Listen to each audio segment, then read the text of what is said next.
देखिए इस क्वेश्चन में क्या कहा गया है, the spring shown in the figure has a natural length 1 metre, what is the initial acceleration in centimetre per second square of the block when released, है ना। एक स्प्रिंग है जिसकी नेचुरल लेंथ जो है ना वो 1 मीटर है। जब वो स्प्रिंग नेचुरल लेंथ 1 मीटर है, मतलब ये डिस्टेंस अगर 1 मीटर है आपको, तो ये ब्लॉक अगर यहाँ पे रहेगा तो इस पर कोई इलोंगेशन नहीं होगा। लेकिन इस ब्लॉक को हम लोग खींच कर कहीं यहाँ लेके चले गए हैं, ठीक है ना, और यहाँ पे ये रुका हुआ है अभी। अब कहा है क्या कि जब इसको यहाँ से रिलीज किया जाए, जब हम लोग यहाँ से इसको छोड़ देंगे ना, तो देखिए ये अभी तो क्या है, इलोंगेटेड है, इसकी नेचुरल लेंथ 1 मीटर है। जब ये ब्लॉक यहाँ पे रहता तो इस अपने नेचुरल लेंथ पे रहता, तो इलोंगेटेड है। तो जैसे आप इसको छोड़िएगा तो क्या होगा कि ये इधर की ओर कुछ ए एक्सेलरेशन से जाएगा, ठीक है। तो वही पूछा गया कि ये ए एक्सेलरेशन कितना है, और इसको जो हम लोग को बताना है उसकी यूनिट क्या है, सेंटीमीटर पर सेकेंड स्क्वायर में है, ठीक है। तो देखिए इस क्वेश्चन को हम लोग समझते हैं कि देखिए इसमें कौन कौन से फोर्स लग रहा है ना। तो देखिए यहाँ पे आप समझिए, तो एक फोर्स जो है ना स्प्रिंग का इधर की ओर लगेगा, जिसको स्प्रिंग फोर्स बोलते हैं, एफएस। एक स्प्रिंग फोर्स इधर लग रहा है, ठीक है। अब स्प्रिंग फोर्स इधर लग रहा है और ब्लॉक की मूव करने की टेंडेंसी इधर होगी, तो एक फ्रिक्शन का भी फोर्स पीछे की तरफ लगेगा, ठीक है ना। तो हम लोग को ये स्प्रिंग फोर्स और ये फ्रिक्शन फोर्स फाइंड करना है यहाँ पे। तो देखिए सबसे पहले तो हम लोग क्या है कि ये स्प्रिंग की जो अभी लेंथ कितनी है, ये लेंथ हम लोग जो है ना एल मान लेते हैं, ठीक है ना। तो देखिए हम लोग सबसे पहले एल फाइंड कर लेते हैं कि एल कितना होगा। तो देखिए एक ट्रायंगल बनाते हैं यहाँ से, यही ट्रायंगल ये जिसमें ये 1 मीटर दिया हुआ है, इसको एल बोल दिए हैं, और ये एंगल कितना है 37 है। तो यहाँ से एल फाइंड हो जाएगा। कैसे, देखिए cos 37 की वैल्यू कितनी होती है, cos 37 degree is equal to कितना हो जाएगा, बेस अपॉन हाइपोटेनस, यानी कि 1/L, और cos 37 की वैल्यू होती है 4/5। तो यहाँ से कितना हो गया 1/L, तो L निकल कर कितना चला आया 5/4, यानी कि 1.25 मीटर। ये समझ में आ रहा है ना। तो देखिए स्प्रिंग की नेचुरल लेंथ जो है ना वो कितनी है, एल निकल के कितना आ गया अपना 1.25 मीटर। स्प्रिंग की नेचुरल लेंथ जो है 1 मीटर है, और अभी जो इसकी लेंथ है कितनी है 1.25 है। इसका मतलब कि जो इसमें इलोंगेशन अगर जो हुआ है कुछ, उसको x बोल दे, तो x जो इलोंगेशन है वो 0.25 होगा। यहाँ तक कोई दिक्कत नहीं है। तो इस स्प्रिंग का जो इलोंगेशन है वो 0.25 है। तो देखिए हम लोग जानते हैं कि जो स्प्रिंग फोर्स होता है ना, स्प्रिंग फोर्स जो होता है ना वो होता है kx। यहाँ पे k होता है स्प्रिंग कांस्टेंट, और x जो होता है कि उस स्प्रिंग में इलोंगेशन या कॉम्प्रेशन कितना है। तो यहाँ पे इलोंगेशन है, ठीक है। तो k की वैल्यू देखिए यहाँ पे 10 है, और x जो निकल के आ गया वो कितना है 0.25। तो ये आ गया कितना 2.5। मतलब कि जो ये स्प्रिंग फोर्स जो लग रहा है ना आपका, वो कितना हो गया 2.5 न्यूटन, है ना। सब एसआई यूनिट में है, तो यहाँ भी एसआई यूनिट में आएगा, तो 2.5 न्यूटन है। अब इस ब्लॉक पे देखिए, इस ब्लॉक पे जो फोर्स लग रहा है ना, इस ब्लॉक पे एक तो स्प्रिंग फोर्स जो इधर लग रहा है, इसका 2 कंपोनेंट होगा।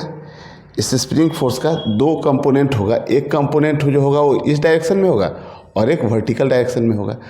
तो इस स्प्रिंग फोर्स का जो इस हॉरिजॉन्टल डायरेक्शन में जो देखिए ये एंगल 37 है, तो ये वाला भी एंगल कितना हो जाएगा 37।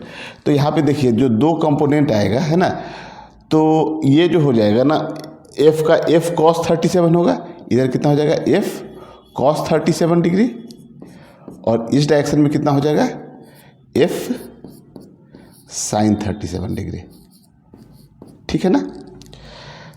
तो अब आप देखिए कि ये ब्लॉक पे एक फ्रिक्शन का फोर्स जो पीछे लगेगा ना, उसका फॉर्मूला क्या होता है μ/n, है ना। तो हम लोग को यहाँ पे n फाइंड करना होगा। तो एक देखिए एक नॉर्मल इसका ऊपर की ओर लगेगा यहाँ पे, और इसका खुद का mg नीचे की ओर लगेगा, ठीक है। तो हम लोग यहाँ से देखिए, हम लोग यहाँ से कह सकते हैं कि ये जो नॉर्मल होगा ना, normal plus f sin theta, है ना, नॉर्मल और प्लस f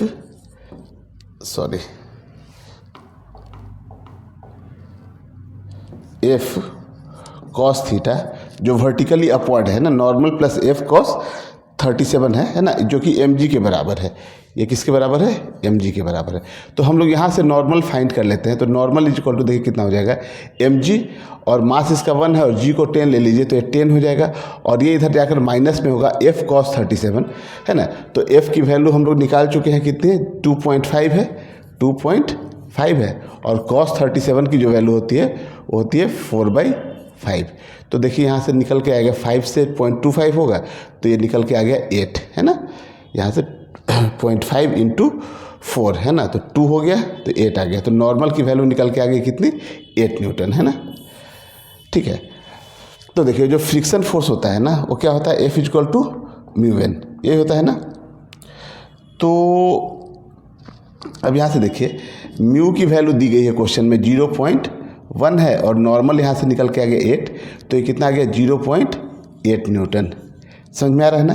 तो यानी कि फ्रिक्शन फोर्स इधर लग रहा है 0.8 न्यूटन, और ये जो F साइन थीटा है इसकी वैल्यू कितनी हो जाएगी, तो F अपना कितना है 2.5 है और साइन थीटा मतलब कि 3/5, तो ये आ जाएगा 1.5।